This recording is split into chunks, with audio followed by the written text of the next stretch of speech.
Okay, so here we have an exponential equation. We know that it is an exponential equation because of the exponent having a variable. We want to solve for that variable. The first thing that we have to attempt to do is get the same bases. Notice we have a base of 3 and a base of 81. Not the same. However, we can change 81 to a base of 3.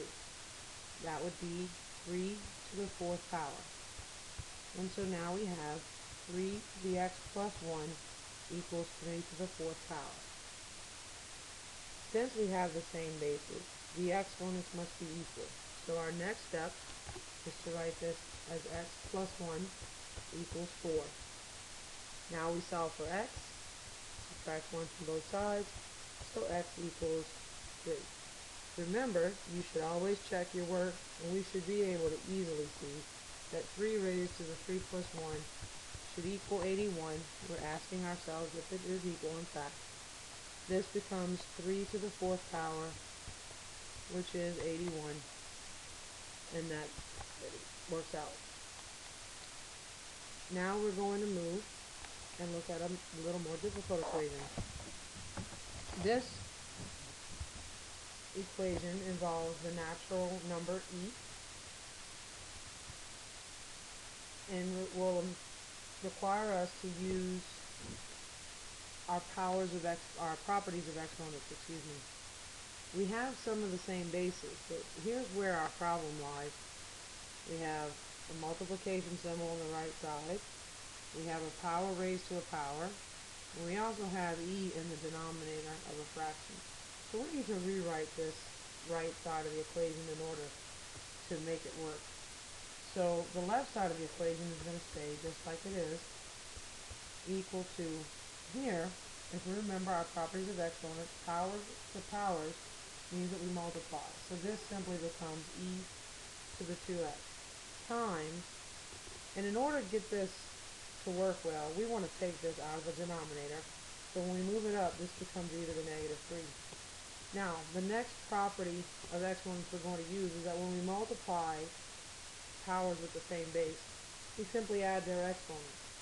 So in our next step, this is going to be e to the negative x squared equals e to 2x minus 3. I did say add. When we add a negative, it's the same thing as subtraction. Now again, here we are with the same bases, so the exponents have to be equal. And now we have an equation we can solve. We should notice that this is a quadratic equation, so I will get one side equal to 0 and solve it hopefully by factoring, but if not, then I may need to use some other method. If I look, I should be able to factor this. Negative 3 has factors of positive 3 and negative 1, so this is x plus 3 times x minus 1, and we set each one of these factors equal to 0 using the zero product property. X equals negative 3 and x equals 1. Now, let's look at a more real-world problem. Between 9 p.m. and 10 p.m., cars arrive at Burger King's drive-thru at a rate of 12 cars per hour, or 0.2 cars per minute. The following formula from the field of probability can be used to determine the probability that a car will arrive within t minutes of 9 p.m. The function of time is equal to 1 minus e to the negative 0.2t. Now, let me try to get rid of something in here. Of course, it's not going to go away. Let me try one more thing here. I don't know what this, oops. And let's see if we can get that out of here. Alright, let's come back here. Alright, so this is our function. We notice that we're subtracting our exponential portion of the equation from 1. We also notice that the exponential portion up here is negative, which lets me know that this could be represented in other terms as a fraction. Let's go ahead and look at the problem here. Determine the probability that a car will arrive within 5 minutes of 9 p.m. Well, if we go back to the problem, this function gives us exactly that. All we have to do is evaluate the function at 5. So that's what I'm going to do now. The function evaluated at 5 is equal to 1 minus e to the negative 0.2 times 5. Now the best thing to do in this situation, especially since e is an irrational number, is to use our calculator. Type this in. Clear that. Okay, so this is going to be 1 minus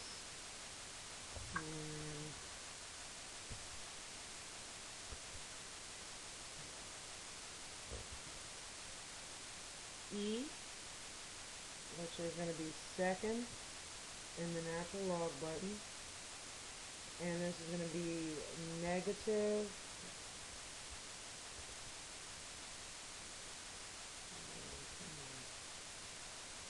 okay, let's try to clear this off. Okay, we need the e, negative 0.2 times 5. Okay, and now we can hit enter, and that would be our function value. Let me bring that back up real quick. 6.632, so let's say 0.63, which is 63%. That's a 63% probability. That's pretty high. Alright, let's look at the next one. Determine the probability that a car will arrive within 30 minutes of 9 p.m. Go back to the calculator, and I don't want to retype all of that, especially with the trouble the calculator seems to be giving me. So I'm going to do second, enter, and it brings up the same function that I just typed in, and I'm going to arrow over and change that 5 to a 30.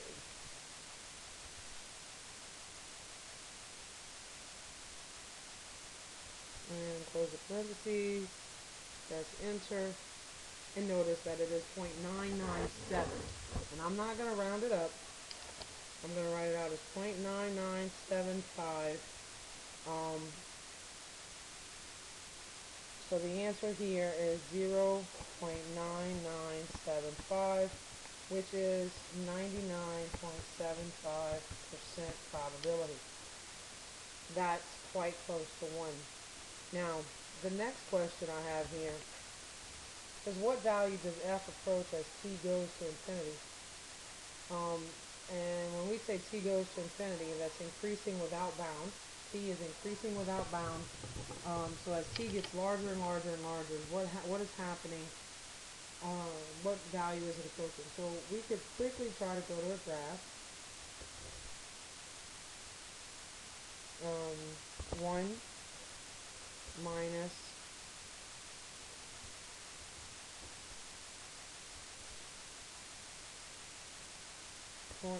negative 0.2 x. And let's look at this graph.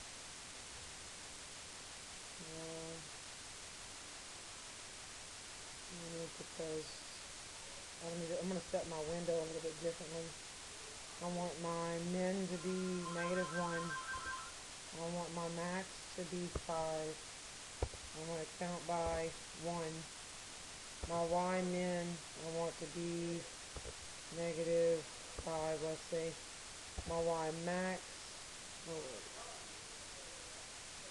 no, let's come up here, excuse me. My x max needs to be 10.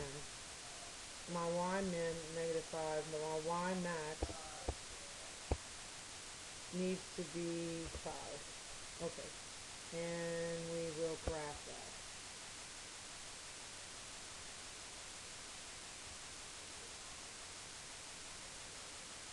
So what value does f approach as t goes to infinity?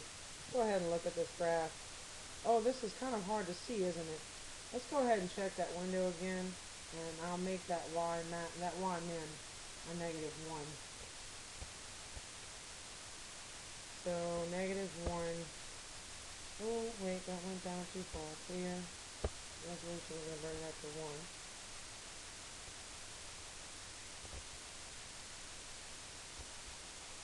Alright, -1. Alright, and let's look at that graph. That looks a little bit better. But what do we notice here? That as it continues to go up, it's not crossing that 1. We can even change the window so that we can see that large x value of 30 that we just looked at. Let's look at that graph again. It's still not going past 1. So what does that tell us?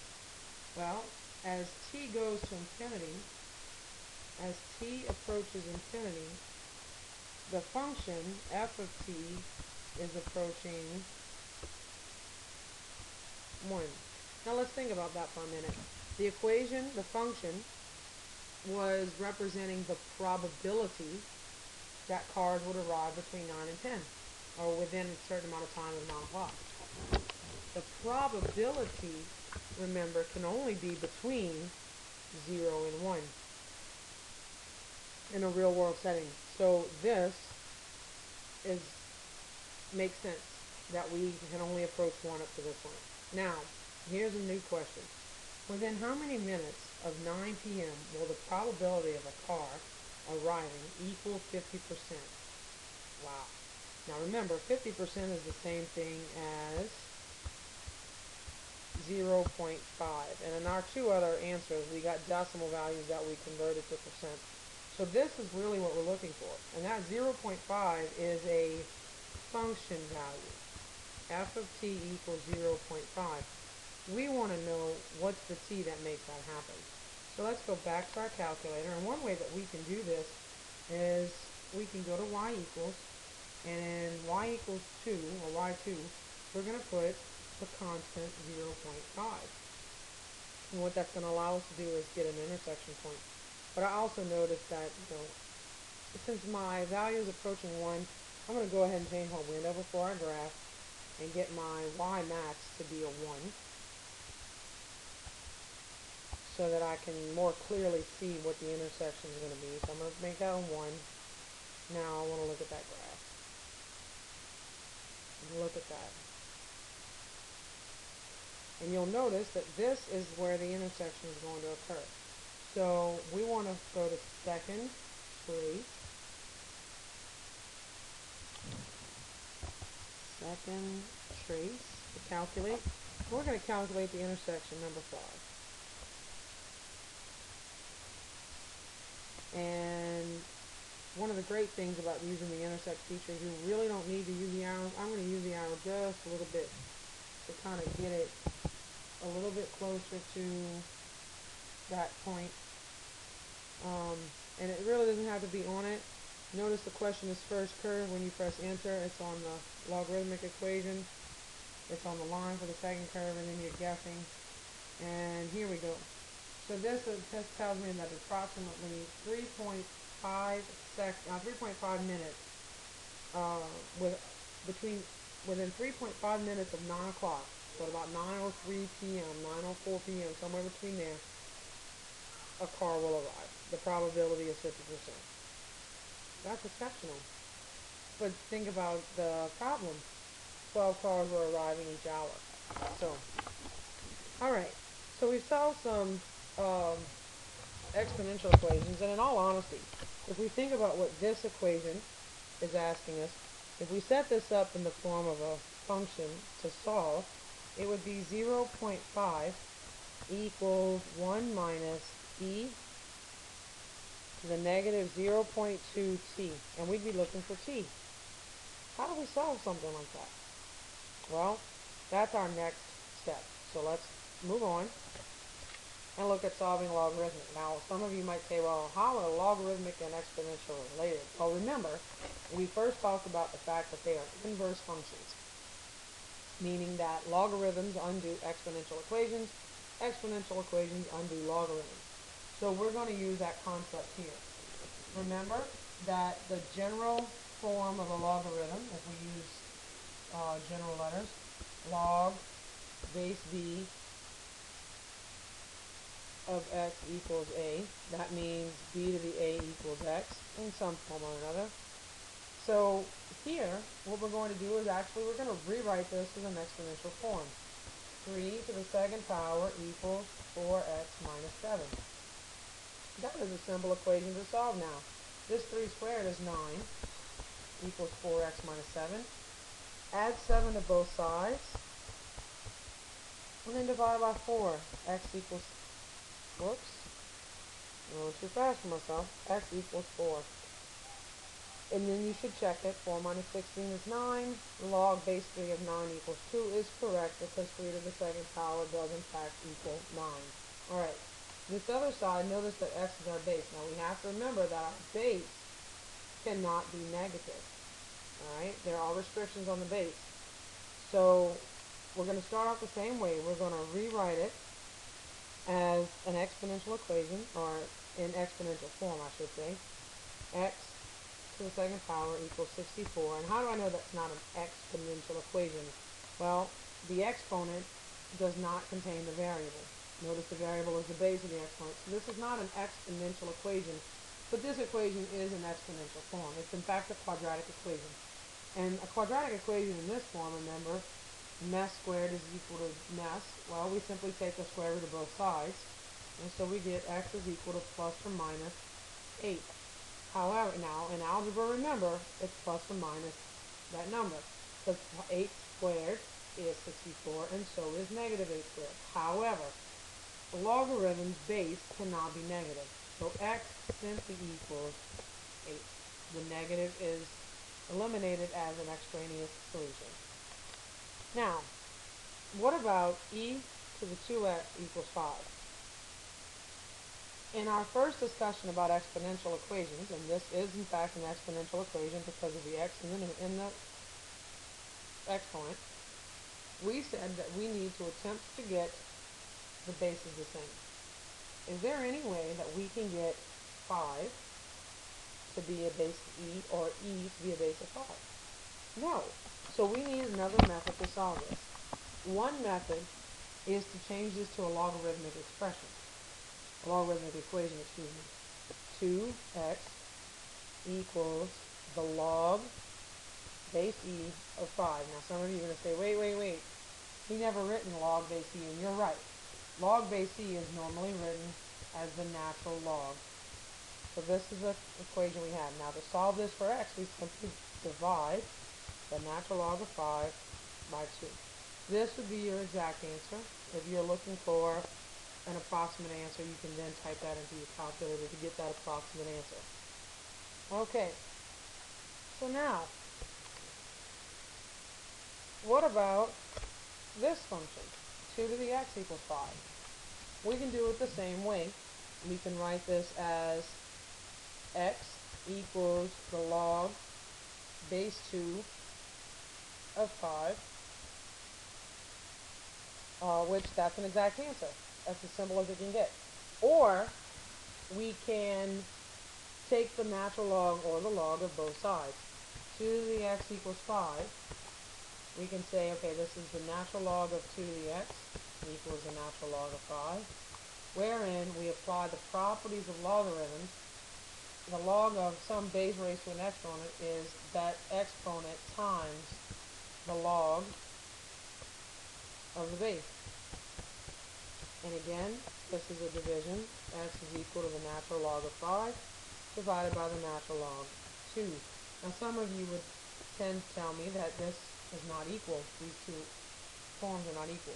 They are in fact equal, because remember, I can do this as log or natural log because I'm doing both sides. I could have written log, and gotten log 5 divided by log 2 using common logs, log base 10. Here, if I use the change of base formula, because I cannot put log base 2 on my calculator, the change of base formula would allow me to write that as log 5 over log base 10 of 2. And these two functions, or these two expressions, would in fact give me the same result in the graphing calculator. Alright, here's a challenge. Now, obviously, 5 cannot be changed to a base of 3, and 3 cannot be changed to a base of 5. So we can't simply drop the bases in this case.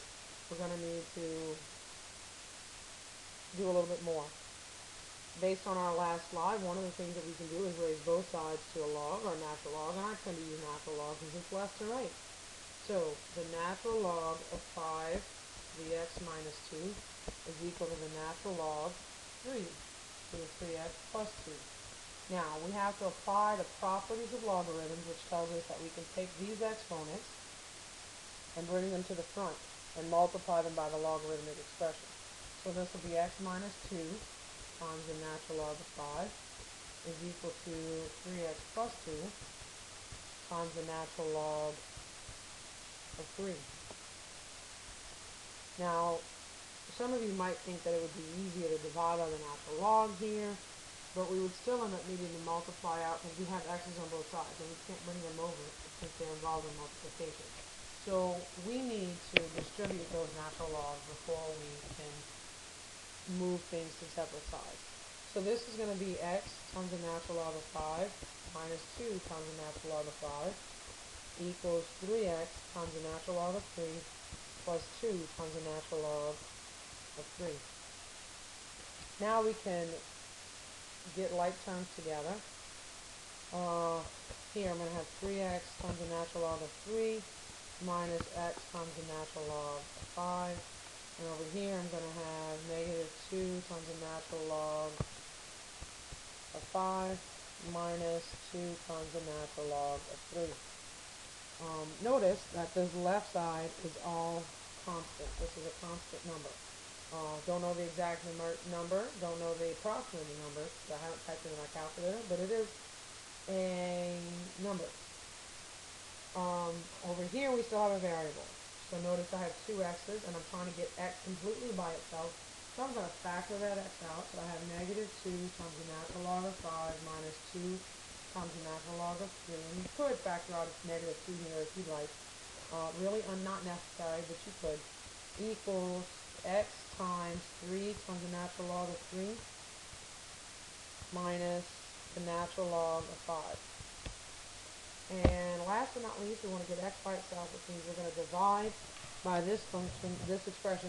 So this will be negative 2 times the natural log of 5 minus 2 times the natural log of 3 divided by 3 times the natural log of 3 minus the natural log of 5 equals x. And this would be a constant number. This is the exact expression, the exact answer. Again, if you want an approximate answer, you would simply need to put that into your calculator, making sure and taking care to do your numerator in one set of parentheses and your denominator in another, so that you don't make the calculator do the wrong sort of operation.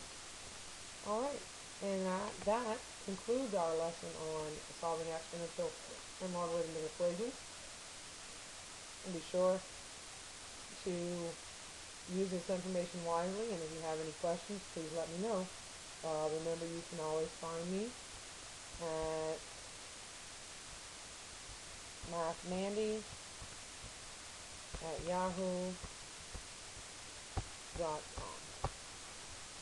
Have a good night.